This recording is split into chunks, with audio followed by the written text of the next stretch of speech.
मैंने अपने पति को बहुत ताना मारा है। ये क्या इतनी हल्की साड़ी, ये मैं नहीं पहनूंगी। आज मेरा जन्मदिन है, कुछ तो अच्छा लेकर आती, किसी होटल में पार्टी रखते। तुमने तो मेरा मूड ही खराब कर दिया। अभी मधु जीजी के जन्मदिन पर वैभव जीजू ने उन्हें 10,000 की साड़ी दी थी और ये साड़ी तो 2,000 की ही लग रही है। तुम क्या जिंदगी भर ऐसे रहोगे? कभी कोई अच्छा और महंगा उपहार नहीं दे सकते? कीर्ति ने साड़ी पलंग पर फेंकते हुए कहा तो नवल का चेहरा उतर गया। कितने दिनों से वो पैसे इकट्ठा कर रहा था। हमेशा कीर्ति को उससे शिकायत ही रहती है। इस बार तो सोचा था वो खुश हो जाएगी, पर उसका रवैया अभी भी नहीं बदला है। कीर्ति हर बात में नवल की तुलना अपने जीजाजी से करती है। नवल की एक प्राइवेट कंपनी में नौकरी है, सीमित आय आती है और उसे उसमें से ही घर खर्च चलाने होते हैं। वहीं वैभव जीजाजी का अपना खानदानी कारोबार है, तो उन्हें पैसों की जरा सी भी कमी नहीं है। जीजू जीजी के लिए कितना करते हैं। हर पुरुष को जीजू के जैसा होना चाहिए। मेहनत करो और पैसे कमाओ। कैसे पुरुष हो, पत्नी को खुश नहीं रख सकते हो? कीर्ति ताना देकर कमरे से बाहर चली जाती है। कीर्ति और नवल की शादी को अभी कुछ ही महीने हुए हैं। दोनों कॉलेज में ही साथ पढ़ते थे, एक दूसरे से बहुत प्यार करते थे। घर वाले शादी को तैयार नहीं थे, क्योंकि नवल की प्राइवेट नौकरी थी, ज्यादा कमाई नहीं थी। पर कीर्ति नवल के प्यार में डूबी हुई थी। उसे लगता था जीने के लिए सिर्फ प्यार की जरूरत होती है। पैसा तो नवल काबिल है तो और भी कमा लेगा। आखिर अभी जवान खून है, मेहनत करेगा तो अपना मुकाम पा ही लेगा। सबने समझाया कि तुझे अच्छे परिवार मिल सकता है, तो ऐसी नौकरी पेशा परिवार में कैसे निभाएगी? लेकिन कीर्ति की आंखों में प्यार की पट्टी चढ़ी हुई थी। मधु ने भी समझाया था, कीर्ति शादी केवल प्यार से नहीं चलती है, अपने साथ में 100 तरह की जिम्मेदारी लाती है, जिसे पति पत्नी को मिलकर निभाना होता है। शादी के बाद जीवन एकदम से बदल जाता है। जीवन पहले जैसा नहीं रहता। तू रह पाएगी? हाँ जीजी, मैं नवल के साथ रह लूंगी। फिर नवल आगे दूसरी कंपनी में भी ज्वाइन कर सकता है, वहाँ अच्छा पैकेज मिल सकता है। पर मैं नवल के अलावा किसी और से शादी नहीं कर पाऊंगी। कीर्ति ने जिद की और दोनों की शादी हो गई। नवल के घर में उसकी दादी, मम्मी पापा और 2 बहनें थीं और नवल घर में अकेला कमाने वाला था। दोनों बहनें अभी कॉलेज में पढ़ रही थीं और पापा दिल के मरीज थे। घर की सारी जिम्मेदारियों का भार अकेले उसके ही कंधे पर था। शादी के शुरुआती दौर में तो कीर्ति को सब अच्छा लगा, पर जब हनीमून के नाम पर नवल उसे पास के ही हिल स्टेशन ले गया तो उसे बहुत ही बुरा लगा। किसी अच्छे से हिल स्टेशन नहीं ले जा सकते थे क्या? वैभव जीजू और जीजी तो हनीमून पर विदेश गए थे। हनीमून तो एक ही बार होता है। हाँ अच्छा है, पर कीर्ति, मैं वैभव जीजू की तरह पैसे वाला नहीं हूँ। मैं अपनी तरफ से अच्छा ही किया है, नवल ने समझाया। हाँ, पर कंपनी से लोन तो ले सकते थे। आखिर मेरे रिश्तेदारों को भी लगता कि अच्छी जगह हनीमून पर आए हैं, इससे अच्छा तो घर पर ही रह लेते। इतने भी पैसे क्यों खर्च किए? यह कहकर कीर्ति नाराज हो गई। जैसे तैसे दिन गुजर रहे थे, वो चिड़चिड़ी होती जा रही थी। एक दिन कीर्ति बोली, आज रात की मूवी की टिकट बुक कर दो, जल्दी ऑफिस से आ जाना। जीजी और जीजू तो मूवी कल ही देखकर आ गए हैं। कीर्ति, मैंने शादी के वक्त बहुत छुट्टियां ली थी और अब मुझे बचे हुए सारे काम पूरे करने हैं। फिर आज वीकेंड भी नहीं है, रविवार को सब मिलकर चलेंगे। अब हम दोनों जाएंगे और मेरी दोनों बहनें क्या सोचेंगी? इस संडे को चलेंगे। यह कहकर नवल ने फोन रख दिया। कीर्ति का पारा चढ़ चुका था, वो गुस्से से भरी हुई थी। नवल रात को आया तो उसने बात भी नहीं की, और जब उसने बात शुरू की तो कीर्ति गुस्से में बोली, तुम्हारा मेरे प्रति कोई फर्ज है या नहीं? कैसे पुरुष हो, अपनी पत्नी के लिए इतना भी नहीं कर सकते हो? क्या हम दोनों मिलकर एक मूवी भी नहीं जा सकते हैं? हर समय आपकी बहनों का होना जरूरी है। जीजी और जीजा भी तो शादी के इतने साल बाद अकेले मूवी देखने जाते हैं, और एक तुम हो कि कभी भी हार नहीं भरते। एक दिन ऑफिस का काम छोड़ नहीं सकते थे और वो मुंह फेर कर बैठ गई। नवल की सहन करने की शक्ति कम हो रही थी। परिवार में शांति रहे, वो इसीलिए सब सुन लेता था। फिर कीर्ति को समझाना बेकार था। वो नवल से परेशान कम थी, वो उसकी तुलना अपने जीजी और जीजू से करके ज्यादा परेशान रहने लगी थी। कीर्तन, तुमने तो शादी के पहले बोला था तुम मेरे साथ हर हाल में रह लोगी, पर तुम रोज रोज जीजू से मेरी तुलना करोगी तो ना तो तुम खुश रह पाओगी और ना ही मैं खुश रह पाऊंगा। उनका अपना कारोबार है, अपना पैसा है, और मेरी उनसे तुलना करके तुम्हें दुख के सिवा कुछ नहीं मिल पाएगा। मैं कोशिश करता हूँ कि तुम्हें खुश रखूँ, अपने परिवार को खुश रखूँ। दिन रात ऑफिस में खटकता हूँ, ओवर टाइम करता हूँ ताकि सबकी इच्छाओं को पूरा कर सकूँ। अभी 2 बहनों की शादी भी करनी है, बहुत सारी जिम्मेदारियाँ बची हैं। तुम साथ नहीं दोगी तो सब कुछ मैं अकेले नहीं कर पाऊंगा। मुझे तुम्हारा साथ चाहिए। कोई भी पुरुष अपने आप में पूर्ण नहीं होता, उसे स्त्री का हर कदम पर साथ चाहिए। अगर पत्नी समझदार और समझने वाली हो तो गृहस्थी की गाड़ी आसानी से चलती है। तुम ही रोज ताने दोगी, इस तरह झगड़ोगी तो आगे की उम्र कैसे निकलेगी। मुझे तुम्हारी इन्हीं आदर्शवादी बातों से चिढ़ मचती है। काश मैंने जीजी की बात मानी होती और तुमसे शादी ना की होती, एक अमीर घर में जाती। तुम तो मेरे छोटे छोटे सपने भी पूरे नहीं कर पाए। जबकि कुछ कहती हूँ, कभी दादी जी की बीमारी का खर्चा आ जाता है, कभी पापा जी के इलाज में पैसा लग जाता है, कभी दोनों बहनों की कॉलेज की फीस भरनी होती है।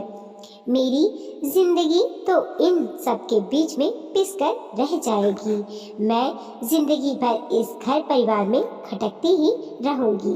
क्या मैं यहाँ नहीं रह सकती हूँ? मैं कुछ दिनों के लिए मधु जीजी के घर रहने जा रही हूँ। जब मुंह ठीक हो जाएगा आ जाऊंगी।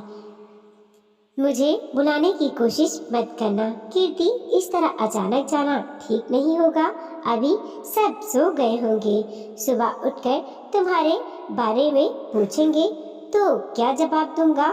सब तुमसे कितना प्यार करते हैं, तुम्हारा कितना ख्याल रखते हैं, पर तुम तो पैसों के पीछे और दिखावे के पीछे भागे जा रही हो।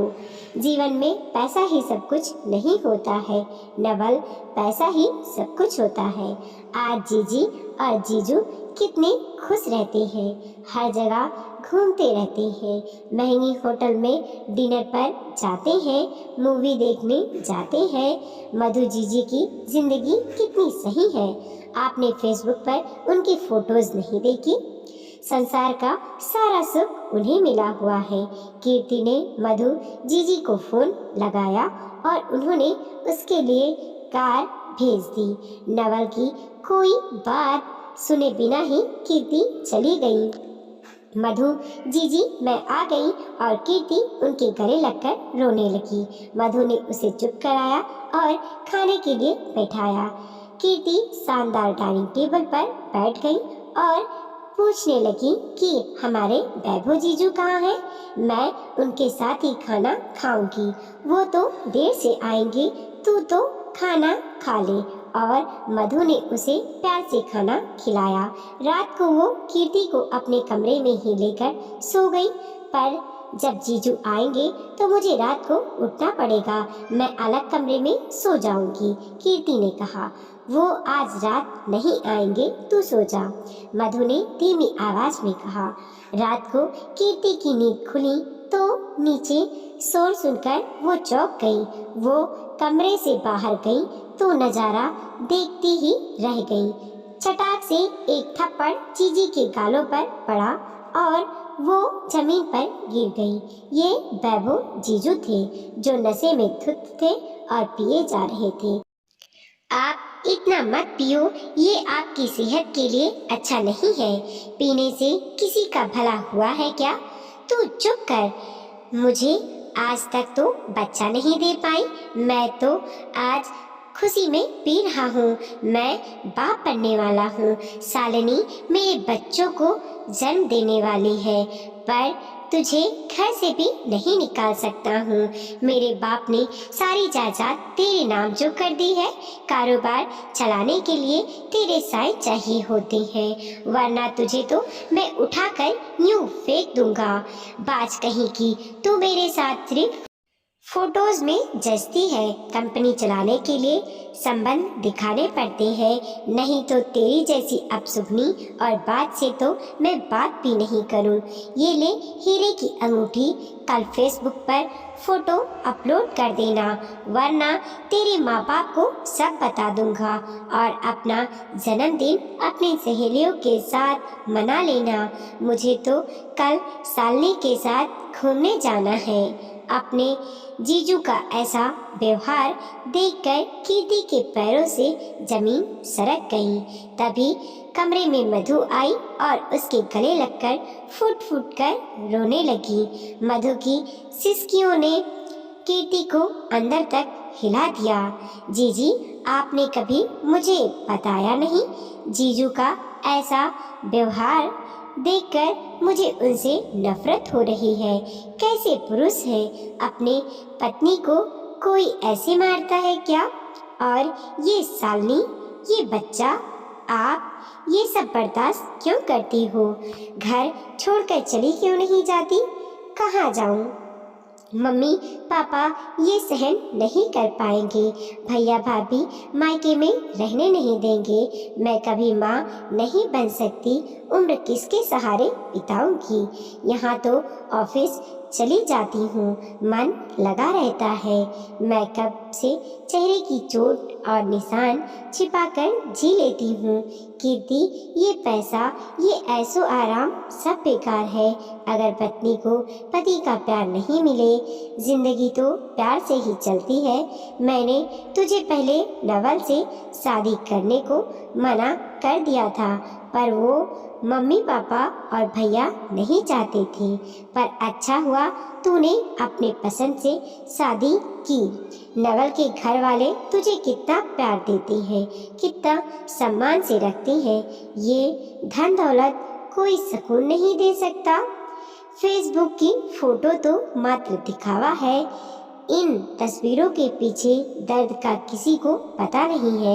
मैंने कितनी बार तुझे बताना चाहा, पर तेरी जिंदगी में दखल ना पड़े तो परेशान नहीं हो जाए, इसीलिए नहीं बताया। तू बड़ी किस्मत वाली है जो तुझे नवल जैसा प्यार करने वाला पति मिला है। तू कभी उसके दिल को मत दुखाना। असली पुरुष तो वो है जो पत्नी के मान सम्मान की रक्षा करे। ये सुनते ही कीर्ति की आंखें भर आईं। जिन जीजी और जीजू का उदाहरण देकर वो नवल को रोज परेशान करती थी, ताने देती थी, वो सिर्फ खुशियों का दिखावा था। उसने नवल को हमेशा से पैसों से तौला, कभी उसके गुण और प्यार को तो देखा नहीं। जीजी, मुझसे बहुत बड़ी गलती हो गई है। मैंने नवल में हमेशा वैभव जीजू को ढूंढा। मैं उनके जैसे करने के लिए उन पर दबाव डालती रही।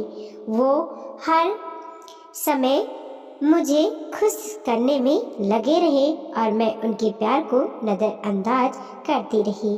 उनके पुरुष होने पर सवाल उठाती रही। असली और सच्चा पुरुष तो वो है जो घर की सभी जिम्मेदारियों को निभाए और पत्नी के मान सम्मान को भी बनाए रखे। फिर पैसा कमाने से ही कोई आदर्श पुरुष नहीं बन जाता। अपनी जीवन संगिनी की कमियों को जानते हुए भी उसे अपनाना और उसका हमेशा साथ निभाना एक अच्छे पति की निशानी होती है। क्या हुआ जो मेरे पास बंगला नहीं है, पर रहने को घर तो है, उसमें प्यार करने वाले घर वाले हैं। क्या हुआ जो बड़ी सी कार नहीं है? छोटी सी ही कार तो है। क्या हुआ जो घर में नौकर चाकर नहीं है? हम सब मिलकर काम कर लेते हैं। मेरे पति और ससुराल वालों ने कभी मुझे नौकरानी की तरह नहीं रखा। सास और दोनों नंदों ने हमेशा मेरे साथ बराबर का काम करवाया। मुझे तो नवल की जिम्मेदारियों में उनका साथ देना चाहिए और मैं ही उनसे रूठ कर आ गई। जीजी, मुझे सुबह जल्दी उठकर घर वापस जाना है। और पूरी रात कीर्ति को नींद नहीं आई। सुबह उठते ही वो अपने ससुराल चल दी। नवल ने दरवाजा खोला और उसे गले लगा लिया। तुम आ गई? अभी तो सब सो रहे हैं। मैं सोच ही रहा था कि सबको क्या बताऊंगा। नवल, मुझे माफ कर दो। मैंने तुम्हारा प्यार नहीं समझा और झूठे दिखावे के पीछे भागती रही। जीजी और जीजू से तुम्हारी तुलना करती रही। तुम तो एक आदर्श पति हो। मुझसे बहुत बड़ी गलती हो गई। सच ही है, जिस तरह पुरुष स्त्री के बिना अधूरा है, उसी तरह स्त्री भी पुरुष के बिना अधूरी है। दोनों मिलकर ही तो घर की गृहस्थी की गाड़ी चलाती हैं। नवल ने कीर्ति को प्यार से गले लगा लिया। दोस्तों, स्त्री और पुरुष मिलकर ही जीवन को अच्छे से चलाते हैं। कभी अपने जीवन साथी की तुलना किसी से नहीं करें। सब में कमियां होती हैं, इन्हीं को समझकर आगे बढ़ने का नाम जीवन है। वीडियो को लाइक कीजिए, कमेंट कीजिए और अपने दोस्तों के साथ ज़रूर शेयर कीजिए। चैनल पे नए हैं प्लीज़ सब्सक्राइब कीजिए और देखते रहिए मोटिवेशनल स्टोरी।